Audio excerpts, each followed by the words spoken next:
आज आभा करण प्रसाद तुम्हारे सामने ये प्रण करती है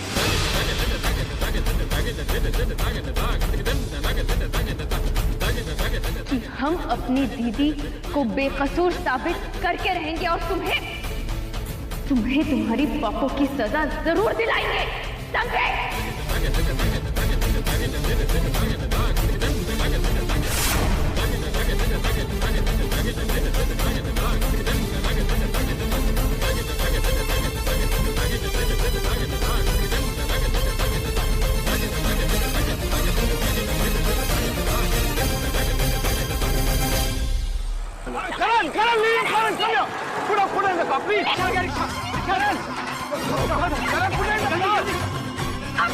देखिए क्या करे, वो आदमी हमारी बहन को मार के चला गया और अब हम चुपचाप खड़े।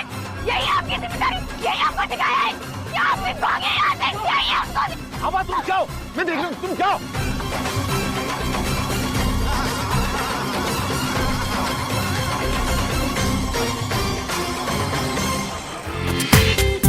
पूरा एपिसोड देखिए ZEE5 पर।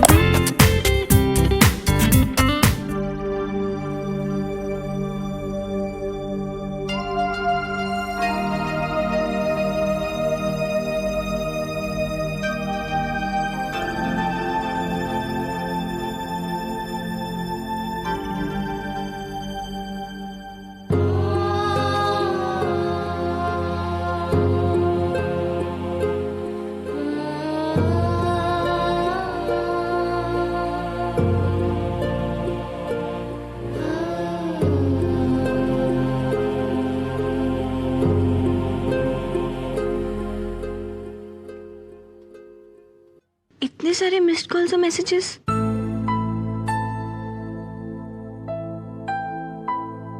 संस्कार।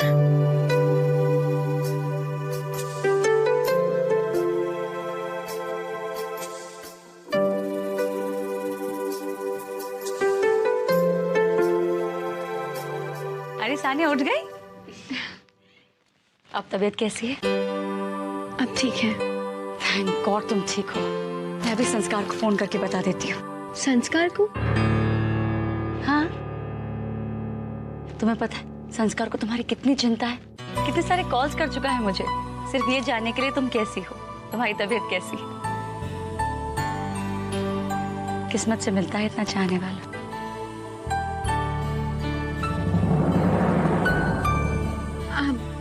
भाभी वो करण और आभा कहाँ है? सानिया वो आभा की बहन का एक्सीडेंट हो गया है तो वो लोग हॉस्पिटल गए हैं। हॉस्पिटल? कैसी है अब हमारी बेटी? बहुत कमजोर हो गई है वो, संभलने में थोड़ा टाइम लगेगा।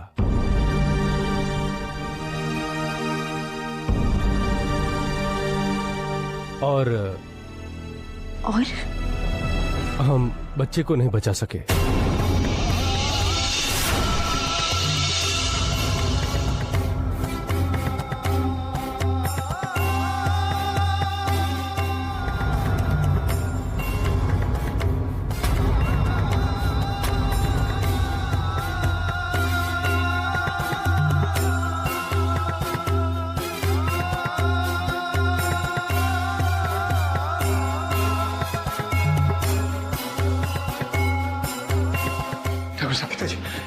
ठाकुर साहब संभालिए अपने आप को।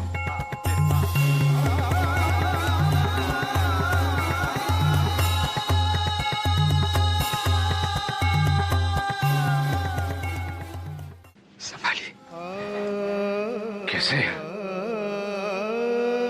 कैसे संभाले हम अपने आप को? राघव,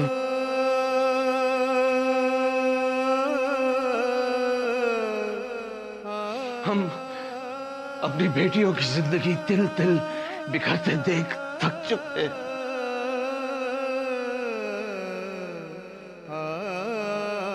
हम अब थक चुके हैं राघव, और वो भी उनकी वजह से जो हमारी मदद करने का दावा करते हैं।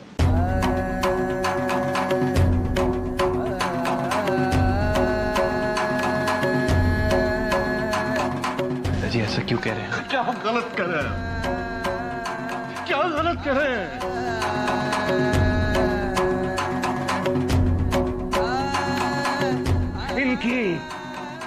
इनकी अच्छाई के ढोंग की वजह से आज हमारी बेटी की ये हालत हुई है। पिताजी, बस हम और कुछ नहीं सुनना चाहते।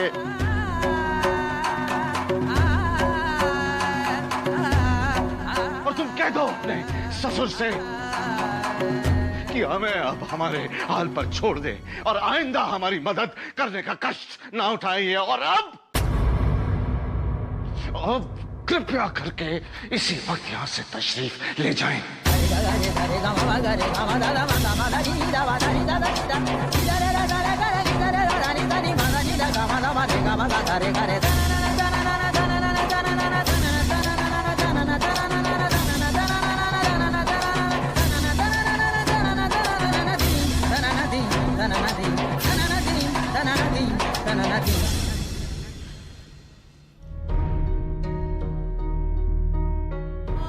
अब तो कुछ ही महीने बचे हैं इसके आने में। फिर वो हम सबसे बातें करेगा और तुझे मासी कहेगा।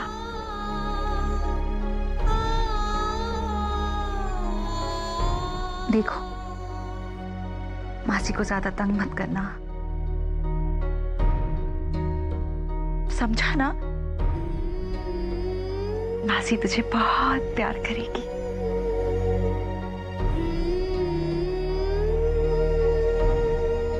और मासी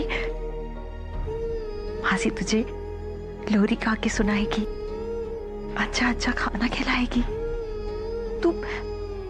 तू सुन रहा है ना मैं क्या कह रही हूं? सब लोग तुझे बहुत प्यार करेंगे।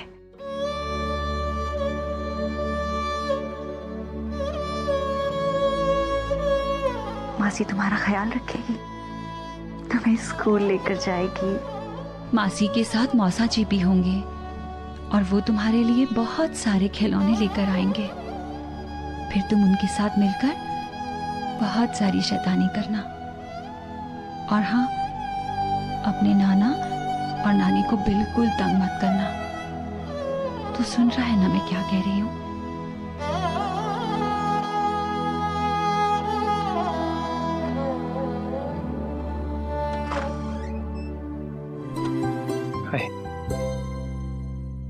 तुम ठीक हो ना?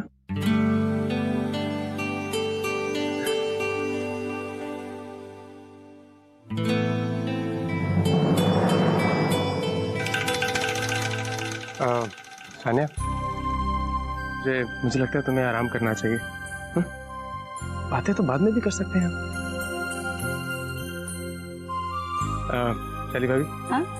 अब सानिया को उसके रूम तक ले जाओ, वो आराम करना चाहती है।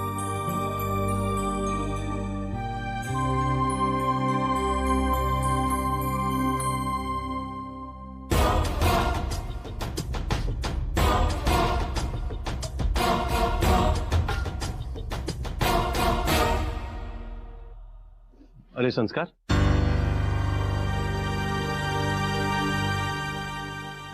कैसे हो? कब आए? बढ़िया भाई, तुम कैसे हो? कहाँ गए थे तुम लोग? हम लोग चलो हॉस्पिटल गए थे।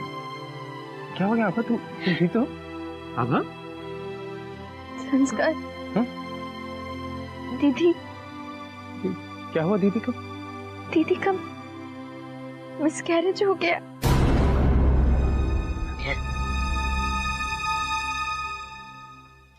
आभा, आभा सब ठीक हो जाएगा। आभा,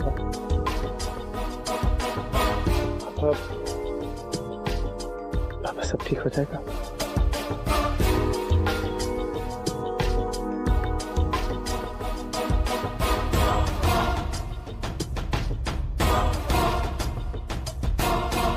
करण, आज तुम्हारे सामने तुम्हारी बीवी को मैंने अपने गले लगाया।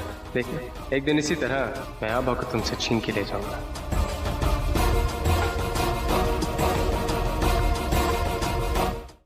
I want to assist you on this case.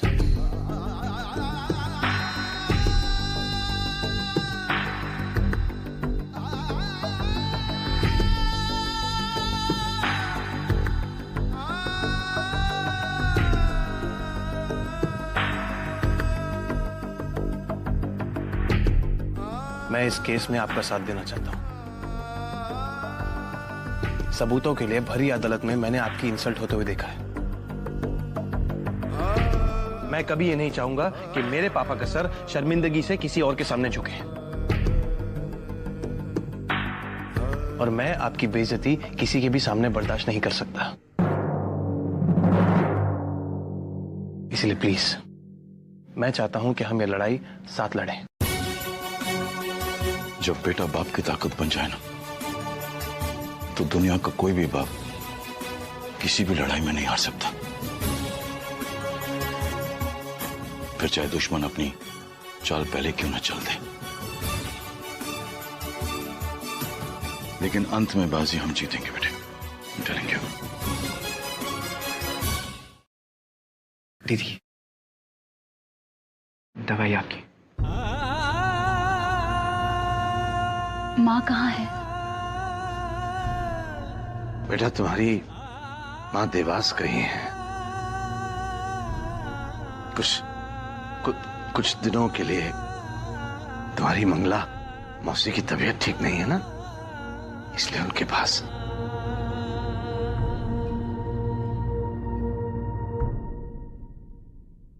प्रकाश भैया, जरा वो टेबल से मेरी दवाई दे दीजिए। डॉक्टर ने कहा है वो दवाइयां तब तक लेनी है जब तक डिलीवरी ना हो जाए।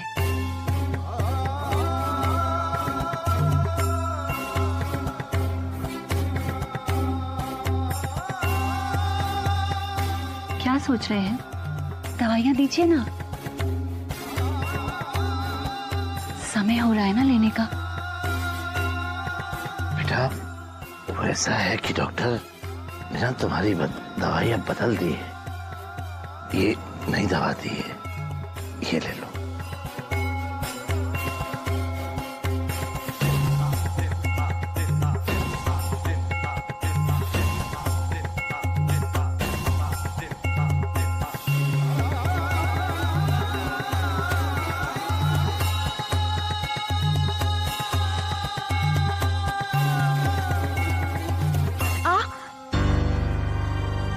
क्या हुआ दीदी?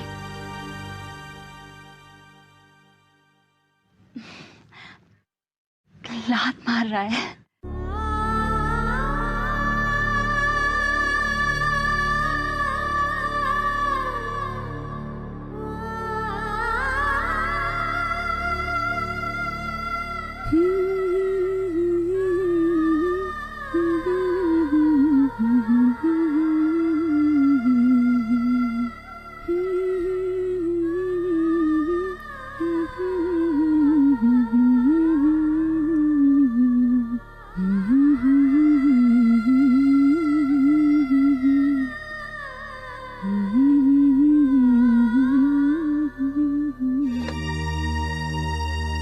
हेलो, नमस्कार, मैं जगमोहन बोल रहा हूँ।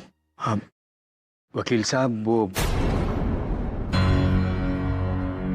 लता से तो मैं ये बात नहीं कर सकता, ना पूछ सकता हूँ, इसलिए मैंने आपको फोन किया। तो मैं सोच रहा था कि अगर लता के पास कुछ और शादी की फोटोग्राफ्स हो तो वो मुझे। बंद करो जगमोहन, बंद करो अपना ये नाटक। बहुत दुख दे चुके हो तुम हमें। बस जगमोहन, बस अब और नहीं। तुम्हारी वजह से आज हमारी बेटी को इतना बड़ा सदमा पहुंचा है कि उसकी दिमागी हालत नाजुक हो गई है। जगमोहन। ठाकुर साहब मेरी बात मानिए प्लीज। नहीं, कुछ नहीं सुनना है हमें, कुछ भी नहीं। सुनो अब तुम जगमोहन, एक बेटी के बाप तुम भी हो। भगवान ना करे कि कभी उसकी भी ऐसी हालत हो। तड़पोगे तुम जगमोहन, तब तुम्हें ये एहसास होगा कि बच्चे जब आंसू बहाते हैं तो माँ बाप के दिल पर क्या गुजरती है।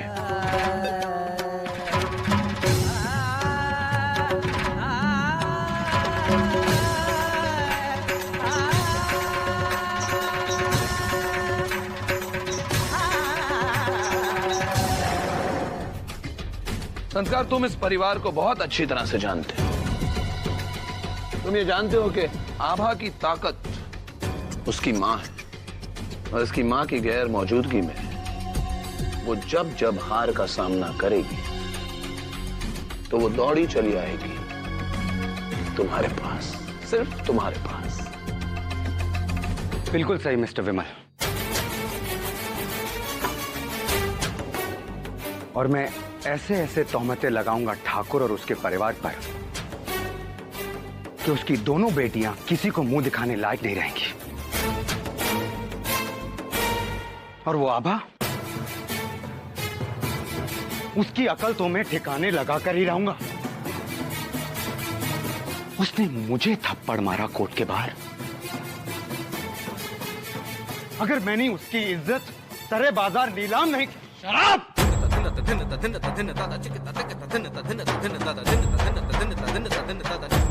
आभा के खिलाफ एक और शब्द नहीं। Remember that. बस।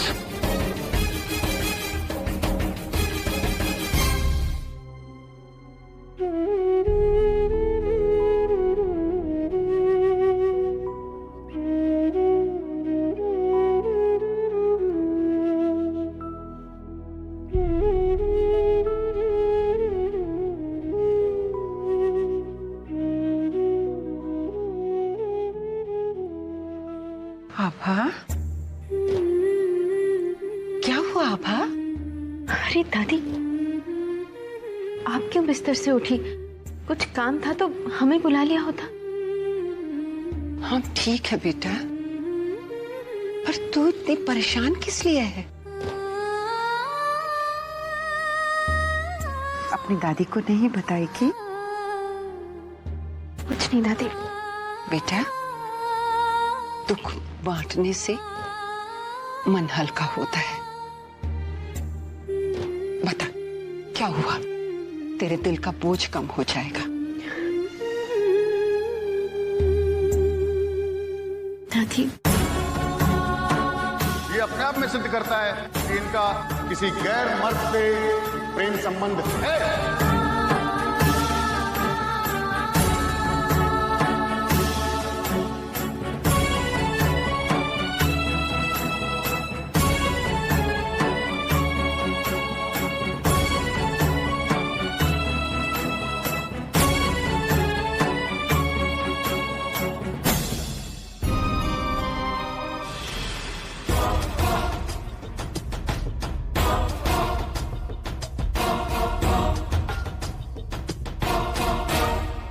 मिस्टर समरजीत, आप पर घरेलू हिंसा का इल्जाम लगाया जा रहा है। इस बारे में आपका क्या कहना है? ऐसी कोई बात नहीं।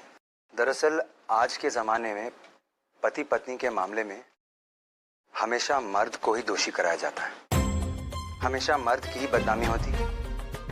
भला ये कोई क्यों नहीं पूछता कि औरत की भी गलती हो सकती है। दरअसल हमारी कानूनी व्यवस्था भी औरतों के हक में ज्यादा है। इस केस में अदालत के सामने तमाम रखे गए तथ्य भी गलत है। मेरी कहानी एक बहुत ही दुख भरी कहानी है। आज पूरे देश के सामने मुझे ये कहने में बेहद शर्म महसूस हो रही है कि मेरी पत्नी लता एक बहुत ही चरित्रहीन औरत है, जिसने अपने पत्नी होने का कर्तव्य बिल्कुल नहीं निभाया।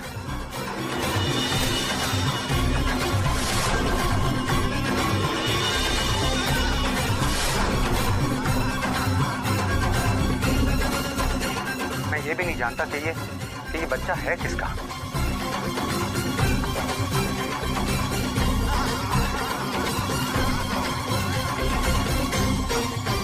आज पूरे देश के सामने मुझे ये कहने में बेहद शर्म महसूस हो रही है कि मेरी पत्नी लता एक बहुत ही चरित्रहीन औरत है, जिसने अपने पत्नी होने का कर्तव्य बिल्कुल नहीं निभाया।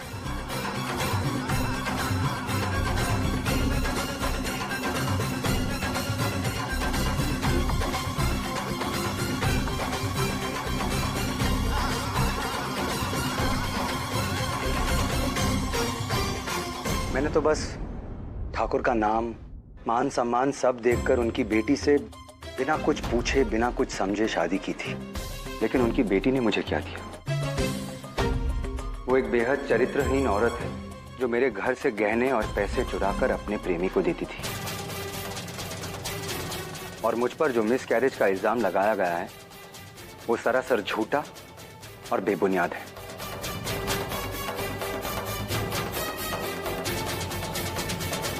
मैं तो ये भी नहीं जानता कि लता मां बनने वाली थी।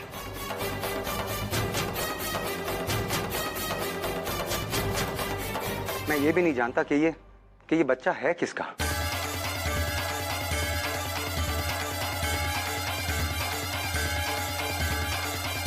नहीं छोड़ूंगा मैं समरजीत को।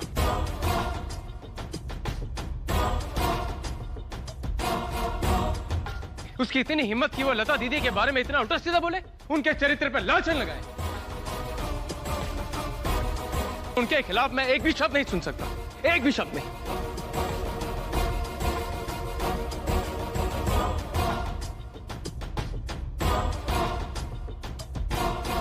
संस्कार संभालो अपने आप को। इस तरह तैश में आने से कुछ हासिल नहीं होने वाला है।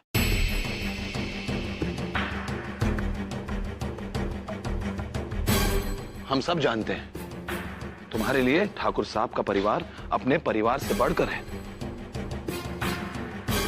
हम सब जानते हैं कितनी इज्जत बस भाई, मुझसे और बर्दाश्त नहीं होता। एक मिनट संस्कार, एक मिनट। ऐसे समय में जोश से नहीं, होश से काम लिया जाता है। और हमें जो भी करना है सोच समझ कर करना है और कानून के दायरे में रहते हुए करना है। हाँ पापा, मैं अभी पुलिस स्टेशन जा रहा हूँ समरजीत के खिलाफ एफआईआर लिखवाने। हाँ, हम भी आपके साथ आते हैं। करण, वो एफआईआर तो कोई भी लिखवा सकता है। मुझे लगता है कि एफआईआर लिखाने में तुम अपना टाइम वेस्ट करोगे। तुम उससे अच्छा समरजीत के खिलाफ सबूत इकट्ठे कर लो। अगर तुम कहते हो तो एफआईआर मैं जाके लिखवाता। हाँ करण, संस्कार ठीक कह रहा है। आपको केस की तैयारी करनी चाहिए। पुलिस स्टेशन हम दोनों चले जाते हैं।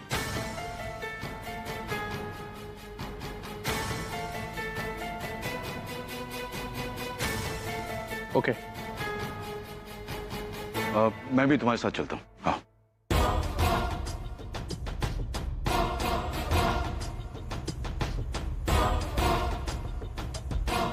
आभा, सब ठीक हो जाएगा आभा। तुम बस हौसला रखो। सब ठीक हो जाएगा। समरजीत को तो ना उसके कर्मों की सजा जरूर मिलेगी। हमें पूरा भरोसा है संस्कार। बस चिंता इस बात की है कि इस इंसाफ की लड़ाई में हम किसी अपने को ना खो दें। ये क्या कह रही हो तुम? हमें डर है कि इस सब में घर का कोई शामिल ना हो। जानते हो, नौकर को सफाई करते समय पापा के कमरे से एक कफलिंग मिला है और वो पापा का कफलिंग नहीं है। और हमें लगता है ये उसी का कफलिंग होगा जिसने वो सबूत चुराए हैं। एक बार हमें पता चल जाए ना। कफलिंग कहाँ है? संभाल के रखा है ना? हा?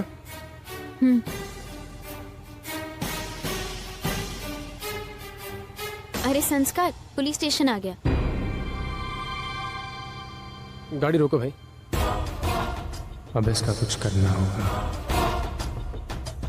ऐसा है मैडम कि आप कानून बहुत जानती हैं, तो हमारी भी एक बात सुन लीजिए कि हम आपकी कंप्लेंट नहीं लिखते।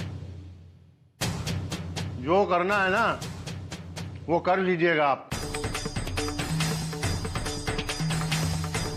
ऐसा है साहब, आजकल तो फैशन हो गया इन औरतों का। जब देखो मुंह उठा के चली आती हैं कंप्लेंट लिखवाने। अरे भाई, जब से सरकार ने इनके फेवर में कानून क्या बनाया है, सर पे बैठ गई हैं ये।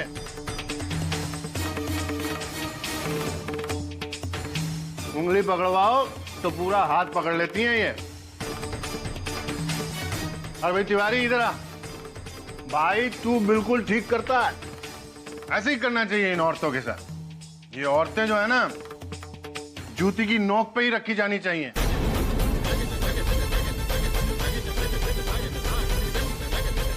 इन औरतों की जगह ही पैरों में।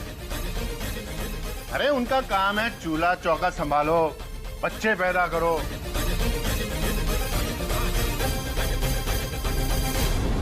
और सबसे जरूरी बात, पति की बात मानो।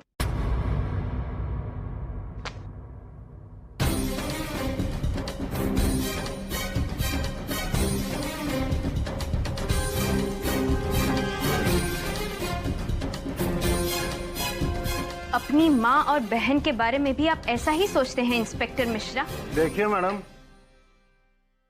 ना तो आप हमारी माँ हैं, ना आप हमारी बहन हैं, लेकिन आप हमारी माँ बहन बहुत होगी तेरी पत्नी। आबा के खिलाफ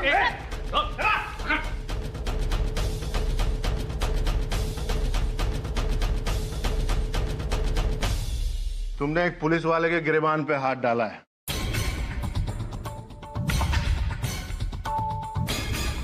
अगर अंदर डाल दिया ना तो कंप्लेंट लिखाने के लिए मुंह से बोल भी नहीं पाएगा। समझा जवान?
भीड़ को नहीं पता होता गलत क्या है सही क्या है। तुम दीदी के पास आओ।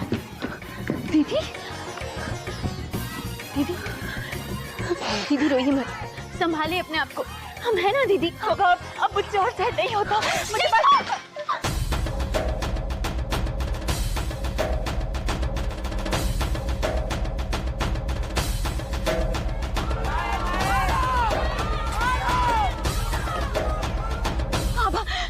अब मुझसे सहन नहीं होता। मेरा मन करता है कि मैं मर जाऊं। नहीं दीदी, नहीं, आप ऐसा कोई कदम नहीं उठाएंगे। हमारी दीदी इतनी कमजोर नहीं है। दीदी, हमें झूठ और बुराई को जीतने नहीं देना, उसका डटकर सामना करना। मैंने कहा ना, मेरा मर जाना ही बेहतर है। नहीं, नहीं। दीदी, ये तो वो लोग हैं जो दूसरों का घर जलता देख हंसते हैं, तमाशा देखते हैं। ये अपने घर में झांक कर नहीं देखते कि इतने खुद के घर कितने गंदे हैं। नहीं करण, ये लोग सिर्फ दूसरों के घरों को फूंक कर तमाशा देखते हैं। आबा, ये लोग किसी को मरहम नहीं लगा सकते, सिर्फ जख्म दे सकते हैं।